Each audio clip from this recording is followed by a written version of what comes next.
Good morning student, आप सभी का हमारे यूट्यूब चैनल यूपी निर्माण सीनियर सेकेंडरी स्कूल पे स्वागत है। आज हम क्लास 10th के इकोनॉमिक्स का 3rd chapter money and credit पढ़ेंगे। देखिए मनी एंड क्रेडिट, मनी मतलब क्या होता है? पैसा और क्रेडिट मीन्स साख यानी ऋण। जो भी आप कह लीजिए, क्रेडिट मीन्स साख या ऋण जिसको बोलते हैं। आज हम इसके बारे में पढ़ेंगे कि कैसे पैसे का यूज किया जाता है, पैसा अगर मनी नहीं होता तो क्या होता, क्रेडिट अगर हमको नहीं मिलता तो क्या होता है, इन सब के बारे में हम ब्रीफली पढ़ेंगे। तो आइए सबसे पहले देखते हैं मनी का क्या काम है। पहला, मीडियम ऑफ एक्सचेंज।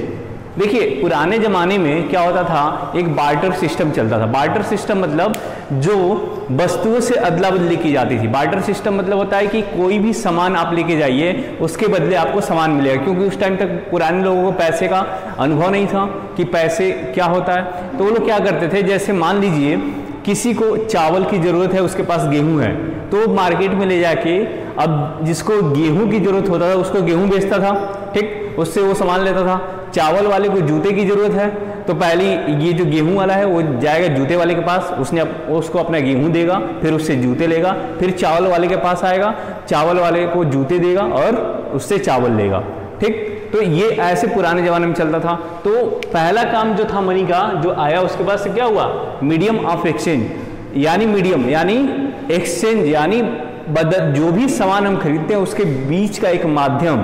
कौन काम करता है? मनी। दूसरा जो था पुराने जमाने में, डबल को इंसिडेंस ऑफ वांट। ये देखिए डबल को इंसिडेंस ऑफ वांट होता क्या है कि जैसे मान लीजिए पुराने जमाने में हमको चावल चाहिए और हम सामने वाले को गेहूं चाहिए। हमारे पास गेहूं है और हमको चावल चाहिए। हम मार्केट में गए, किसी ने चावल लेके आया और उसको गेहूं चाहिए, तो अगर दोनों को एक जगह पे ही मिल जाता है, सामने वाले को गेहूं चाहिए, हमने उसको गेहूं दे दिया, हमको उससे चावल चाहिए, हमने चावल उससे ले लिया, तो क्या कहलाएगा? डबल कोइंसिडेंस ऑफ वांट, यानी कि दोनों की जरूरत के हिसाब से जो सामान चाहिए वो एक दूसरे के पास मिल गया। अब देखिए मॉडर्न टाइम में जो मनी का फॉर्म है, यानी मनी कितने प्रकार के, यानी पैसे कितने प्रकार के रूप में आता है, तो इसके बारे में देखते हैं। फॉर्म्स ऑफ मनी 2 टाइप्स के उसका फॉर्म है। पहला है करेंसी, दूसरा है deposit with bank. Currency means कि जो आज हम नए फॉर्म में देखते हैं, जैसे कॉइन्स हो गया, पेपर मनी हो गया, और डिपॉजिट विथ बैंक में क्या हो गया, चेक हो गया, डिमांड ड्राफ्ट हो गया। ये देखिए इस समय के जो प्रेजेंट टाइम जो इस समय चल रहा है, जो इस समय प्रेजेंट टाइम में जो हम लोग फॉर्म यूज करते हैं मनी का, जैसे मान लीजिए हमको कुछ सामान खरीदना होगा, जैसे हमको जूते ही खरीदने हुए, हम किसी जूते की दुकान पे गए, हमने अपने जेब से पैसे निकाले, करेंसी यानी या तो वो नोट होगा नहीं तो हमारे क्वाइंस होंगे, हमने उनको दिया और हम लेके चले आए। इस समय कोई दिक्कत नहीं है कि हमको जूते चाहिए तो हम अनाज लेके जाएं, उनको चावल दें, गेहूं दें, इस समय कोई नहीं, क्योंकि जो करेंसी जो है, जो मनी है हमारा, वो मीडियम ऑफ एक्सचेंज बन गया है। मीडियम ऑफ एक्सचेंज बन गया यानी माध्यम बन गया है दो सामानों के लेन देन का, ठीक है। तो करेंसी के 2 फॉर्म होते हैं।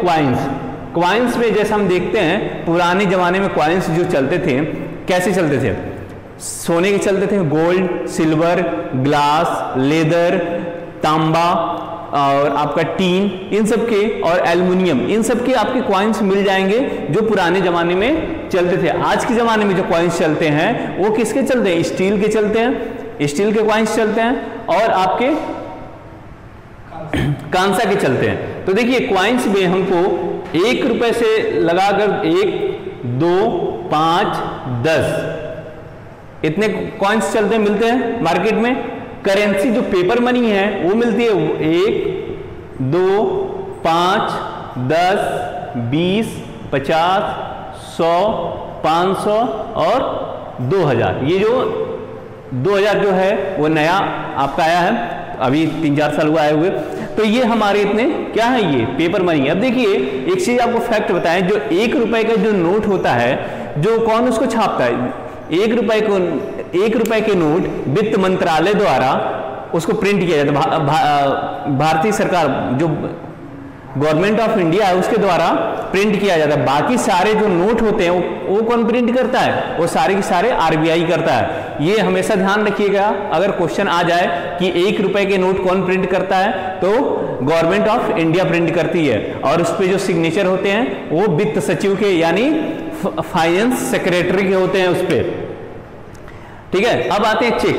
हम बैंक जाते हैं, बैंक में तो कभी हम देखेंगे कि कोई व्यक्ति है जो हमें पैसे निकालना हुआ तो किसी ने हमको चेक काट के दे दिया, या हमको अपने अकाउंट में जमा करना है, किसी ने हमको चेक काट के दिया, हम ले जाके बैंक में जमा करते हैं, चेक वो भुनाता है, या तो आपको कैश चाहिए तो कैश दे देगा, नहीं तो आपको अपने अकाउंट में ट्रांसफर कराना है तो उस पैसे को, अमाउंट को आप अपने अकाउंट में ट्रांसफर करा सकते हैं। DD demand draft, demand draft जो होता है वो हम अपनी डिमांड के अनुसार बनवाते हैं, जैसे हम जितना हमको चाहिए उतना पैसा दे के उनसे डिमांड ड्राफ्ट बनाते हैं। ये जनरली किसी एग्जाम में पैसे पे करने के लिए बनते हैं। ठीक है, अब आते हैं, देखते हैं कि बैंक, जो बैंक है वो कैसे काम करता है। देखिए, लोन एक्टिविटीज ऑफ बैंक, एक बैंक का काम है कि लोगों की जमायत स्वीकार करना, उनको लोन प्रोवाइड करना और उनके पैसे इंटरेस्ट के साथ देना।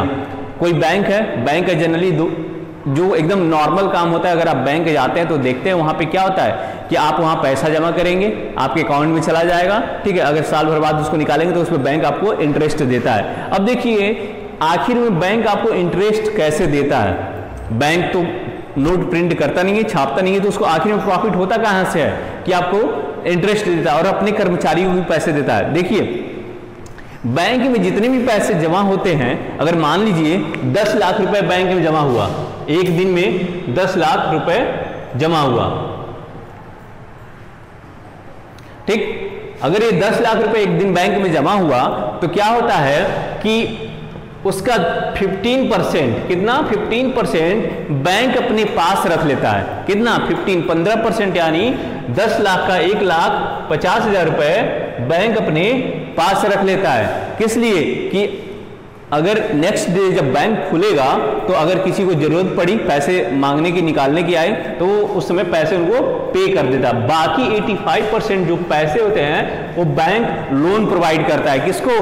लोगों को, जिससे जो जब लोग लोन लेके जाएंगे तो उस पर इंटरेस्ट पे करते हैं। जब वो इंटरेस्ट पे करेंगे, जब लोन पे करने आएंगे तो उस पर इंटरेस्ट देंगे।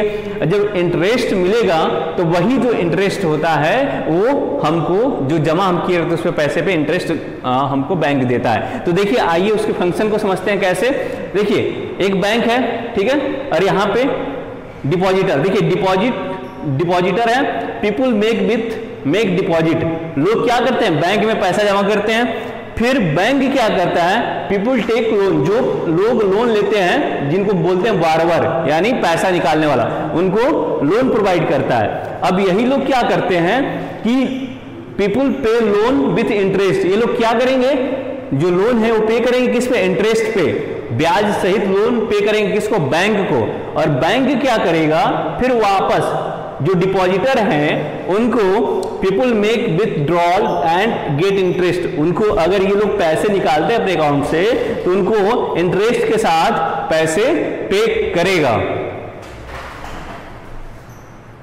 देखिए, लोन एक्टिविटीज, अब लोन के जो लेने के, जो लोन दिया जाता है या लोन जो लोग लेते हैं उसके लिए क्या क्या टर्म एंड कंडीशन होते हैं, ये हम देखते हैं। देखिए, सबसे पहले हमको लोन लेना होगा अगर किसी भी बैंक से, तो हम क्या करते हैं? वहां पे उस बैंक में हमारा अकाउंट होना चाहिए, उस बैंक में हमारा अकाउंट होना चाहिए, यानी उस बैंक में हमारा खाता होना चाहिए। पहली कंडीशन, उस बैंक में हमारा अकाउंट होना चाहिए, खाता। दूसरी कंडीशन, अगर हमें लोन लेना है तो हमारे पास कोई ना कोई कागज होना चाहिए, या तो प्रॉपर्टी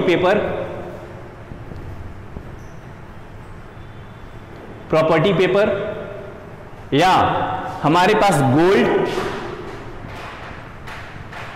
कुछ ऐसी चीज हमारे पास होना चाहिए जो हम बंधक रख सके और हमको लोन मिल सके। लोन पे जनरली जो इस समय इंटरेस्ट मिलता है, जैसे लोन कई प्रकार के होते हैं, होम लोन होते हैं, बिजनेस लोन होते हैं, पर्सनल लोन होते हैं, और भी कई टाइप्स के होते हैं लोन, ठीक है। और एक होता है आपका एजुकेशन लोन।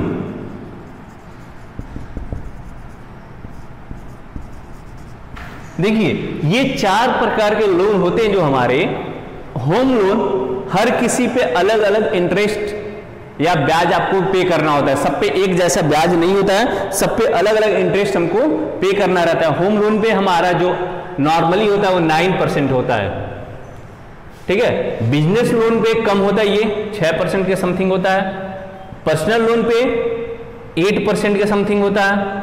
और जो एजुकेशन लोन होता है इस पे आपको कोई फिक्स नहीं होता है, जब आप जॉब पाएंगे उसके हिसाब से आपको इंटरेस्ट पे करना होता है। देखिए एजुकेशन लोन जो होता है जनरली हमारे लिए बहुत जरूरी होता है, क्योंकि अगर हमारे पास पैसे नहीं, हमको पढ़ाई करनी है, तो एजुकेशन लोन का एक टर्म होता है कि आपको तब तक इंटरेस्ट पे नहीं करना है जब तक आप जॉब नहीं पा जाते हैं। यानी जिस दिन आपको जॉब मिल जाएगी उस दिन आपका जॉब की सैलरी में से आपका पैसा कटने लगेगा विथ इंटरेस्ट।